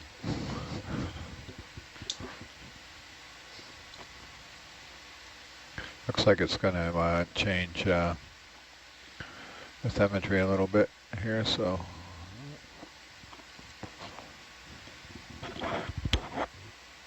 to typically we use, I like to use Z-bias where it's still light, but not like exceedingly light. So when I let go of it, it does float up nice and slow. So if we're chasing those, like some of that highlight video that was published, that whatever creature was flew up to the camera, swam up to the camera. Oh, our jelly? Yeah, the jelly. Yeah. So in that case, I had Z-bias where it was floating up just a little bit, and I was able to simply let go of the stick to get that shot. I maybe had a little forward, back, lateral right, lateral left, but. Oh, we get a fish here. If we could zoom on that. This looks like another Casquille. Very stocky. Yeah, I was going to say, it was a Bridge, little Go bigger. ahead and bridge push in, nav, Amber. 40, actually stand by bridge. I think we're going to go to a new waypoint here.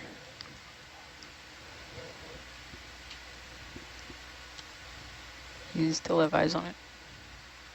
It's, yeah, in the lower of the frame. It's behind a rock. Oh, gotcha. Just Near behind that that rock. sponge. All right, bridge. Let's do 30 meters, 075.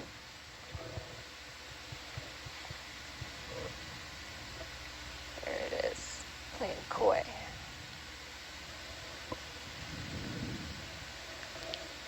Huh. Oh, there you are. Oh. Was hiding. Yeah, I believe we saw this one earlier. Do not remember the genus of it. On you go. Come out for me, Amber. Yep, coming wide. But, yep, Thanks. thank you.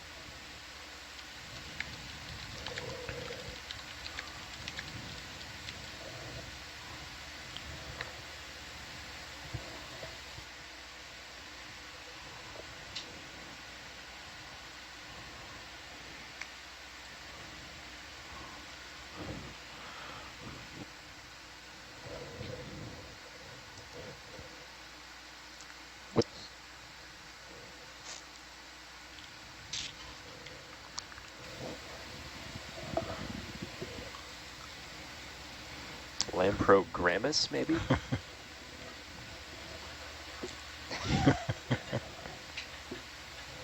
Come down a bit, Jaden. You're up at 3 meters.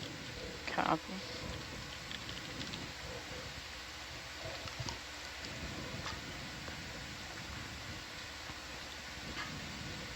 If you touch the bottom, you're too low.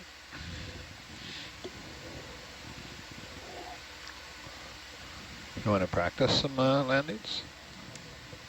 Are you comfortable on that after 5 minutes? I can try, yeah. Okay, I'm going to turn the downlines back on.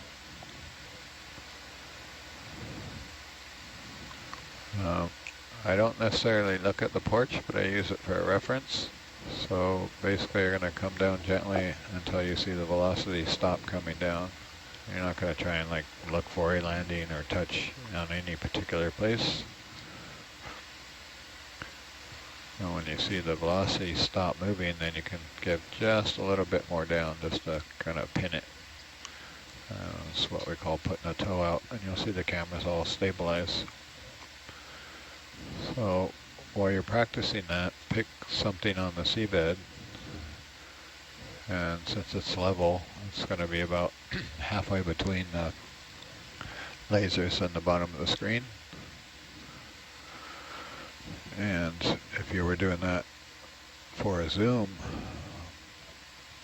in theory that you should be able to zoom without moving the vehicle or the camera.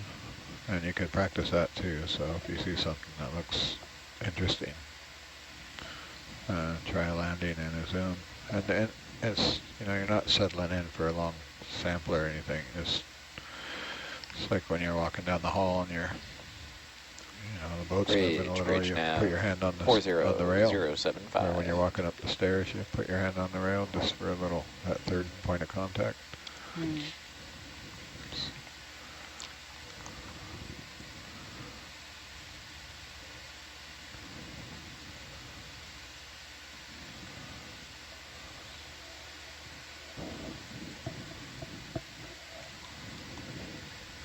And for the mid-level zooms, it doesn't have to be. We can a lot of times do the quick zooms. It makes the back row happy. When we do the real tight ones, then you gotta move the camera or the ROV or both. But the half zooms, they can a lot of times see what they want to see and just do those quick ones on the fly. And if you see a rock like that one on your right, go investigate.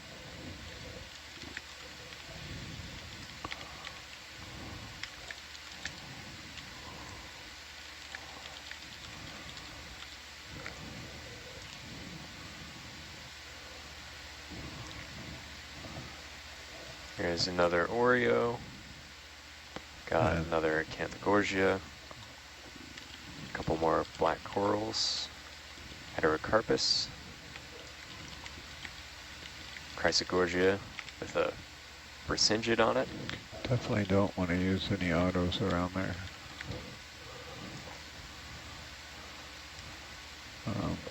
You can either give light little bursts of vertical down, or you can do kind of a constant. I do both depending on how fast I want it to move, but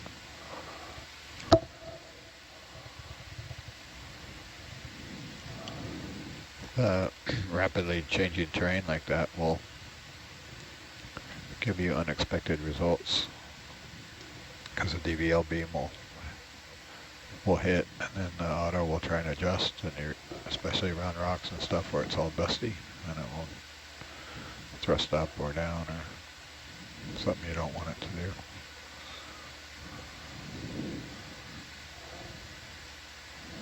Kind of like having non-adaptive cruise control on in heavy traffic.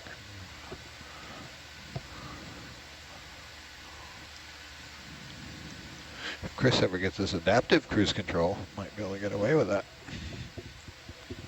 Let me at it. An INS, so we don't. It's just relying on the DVL at the moment. Yeah, that's speaking of last century. Yeah, I don't think it even. I don't know if the octans is in the. I don't think so. I think it's just depth and just DVL. Yeah, I think so. It's pretty 20th century. Yeah, pretty rudimentary by today's standards.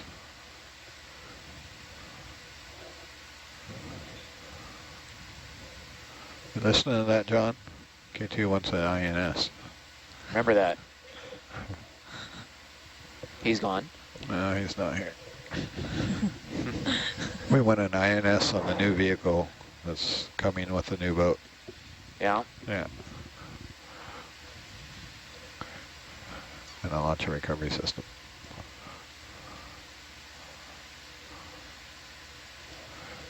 You can also practice fish hunting too if they're, even though Harold's probably seen that one 20 times. Bridge nav 50075. Yeah, the Oreos you mean?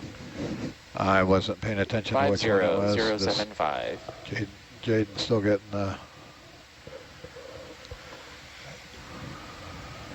All I heard was you want to go fishing. Oh no, I was saying Jaden could go chase the fish. You see that sign above Chris's head? Oh, what is that? Yeah. Student driver. So keep that in mind when you're making requests for up here. Sure thing.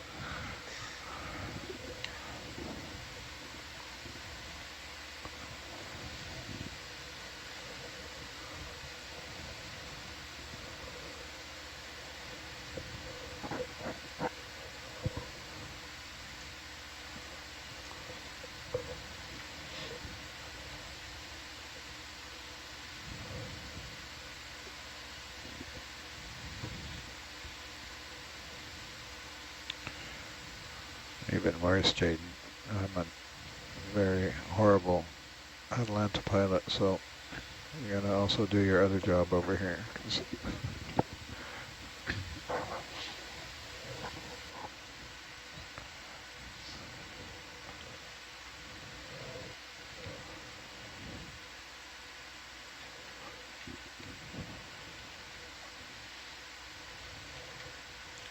I'm gonna tilt your, I never did tilt your camera back down, did I? It's probably because we're going downhill, so I see how it's dark at the top of the screen there. Yeah. We're missing all that opportunity to, we're recording a black screen. It's not doing people much good. I try and keep the camera in the light. Some poor undergrad's going to have to watch this and count little white things. Mm.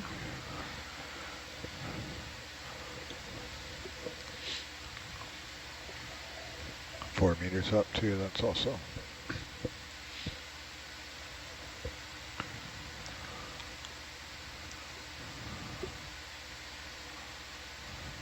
You'll get to notice, you watch as you're coming down, watch the big screen. It's hard to see in our little multi-viewer, but you'll see the detail kind of pop. All of a sudden you'll be able to make out detail that you couldn't at just 3 meters or 4 meters. Mm. Down around that 1.5 to 2 meter range. And you're tugging out of length there. I'll come down. My bad. You're going down, I gotta go down.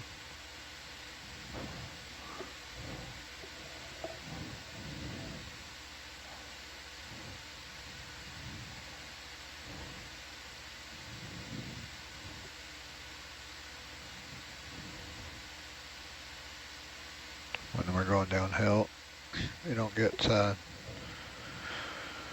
too far ahead of Herc, or you can come off to the side. You see now that my Atlantis altitude is lower than the delta. Yep. That's because Herc is down, down slope.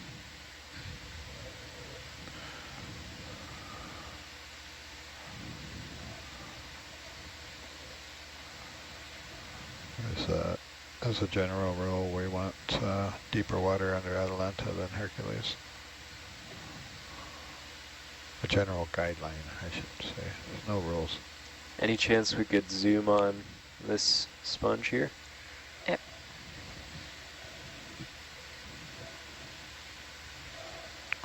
You can go for a landing on that one if you want. You got plenty of time.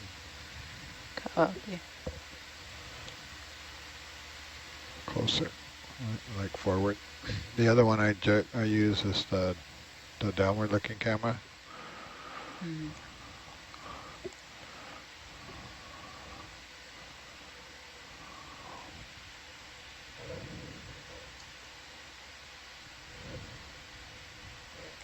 Is no.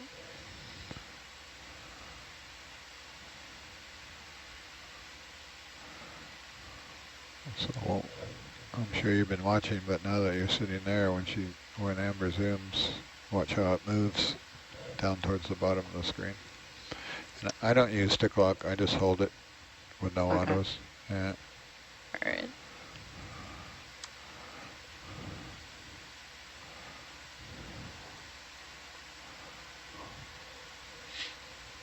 Once the ROV stops moving around for a couple seconds, then you can engage stick lock if you want, but while it's still moving, they don't put in stick lock. All right. You can go ahead and push in, Amber. Pushing it.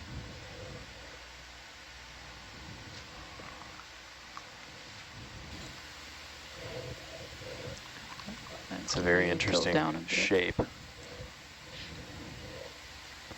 That's the hardest one to judge. Central I never get close osculum, but it's got all these finger-like branches coming off of it.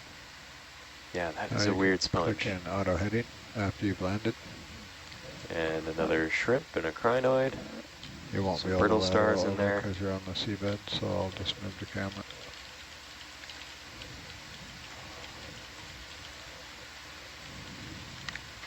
That's a good zoom. Thank you. All right.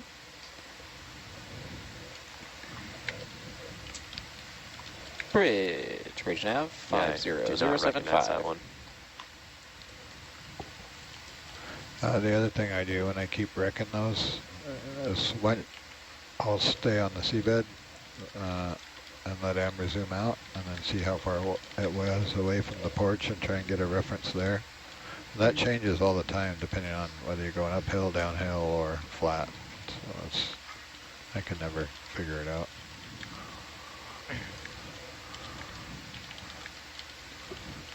Some watches I have it, I never have to move the camera. Others I just can't get it no matter what I do.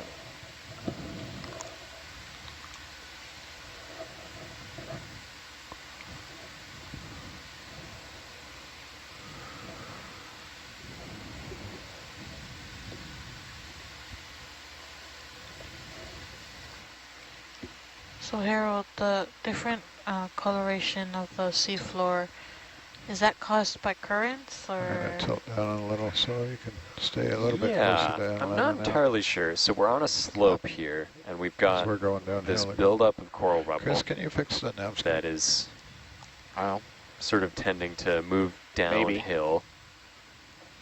It does After a while look on sort the of dive, ripply. it starts getting like but I think funky. Maybe that's there you go. Thank you. Well, it could be the current blowing over the ridge to some extent. But these particles are really too large to be sort of shaped into dunes or bed forms like you would see in finer sand, I would imagine. It's a good question.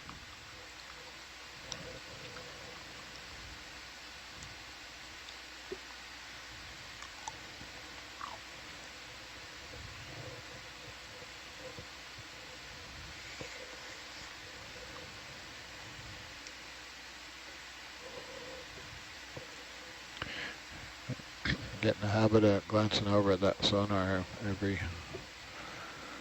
takes, I don't know, minute or so, less than a minute for the big sweep to go around.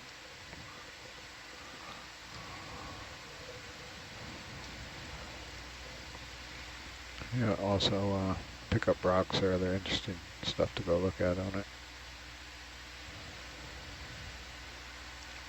Copy. After a while, you'll pick up the colors out of that corner of your eye, but then you'll wind up doing the double take on it.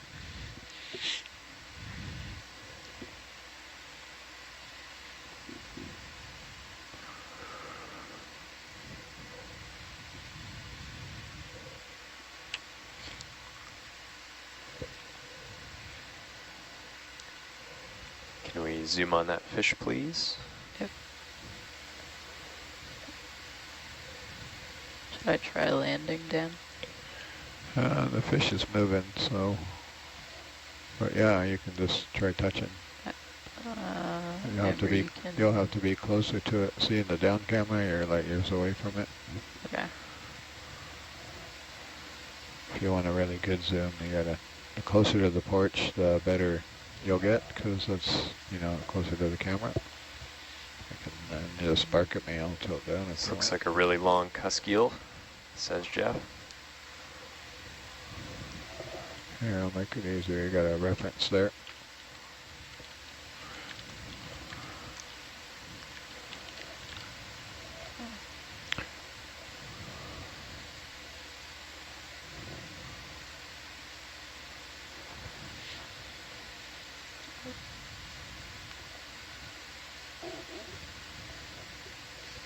Right, we can push in Amber. Copy. If you're not real hard on this particular seabed, you can slide Herc around a little bit. Okay. Depends on how hard you land, whether your skid goes into the mud or not. If it's just kind of grazing it, and it'll move around.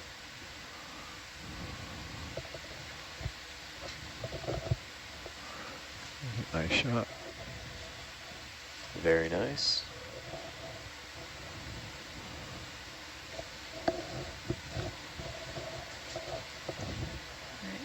All right, I think we're happy here.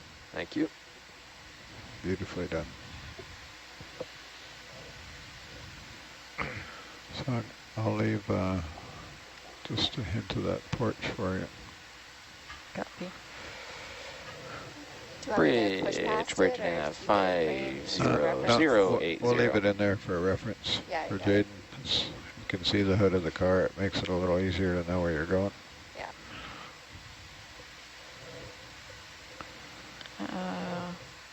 A lot of pilots have it in there all the time. Just a weirdo about it.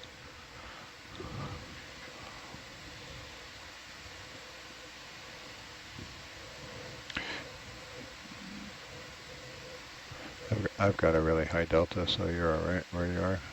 Okay. Under or out 10 meters in front or so. Maybe change your heading to the east a bit. Copy.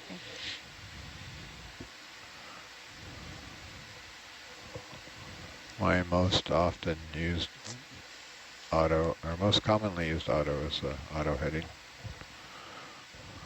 But I'm on and off it all the time.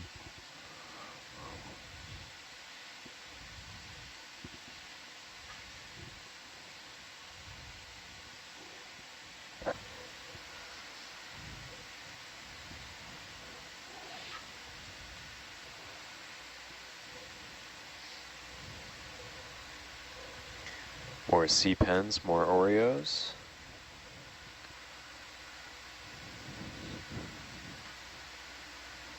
What do these Oreo fish eat?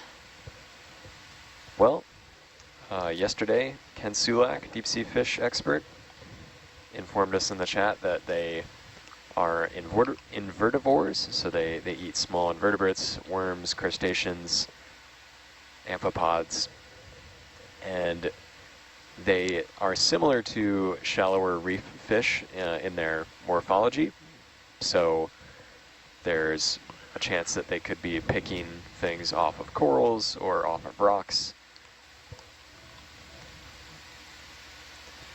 So it could be that we're seeing them in these habitats because of their proximity to corals and sponges, but that's something we want to look into further.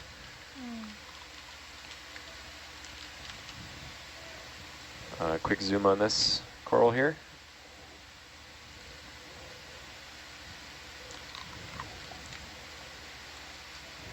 Okay.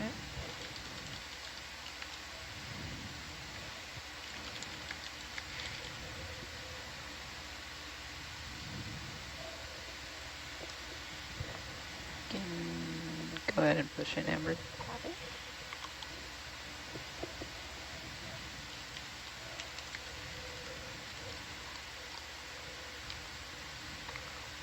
Looks like a bamboo.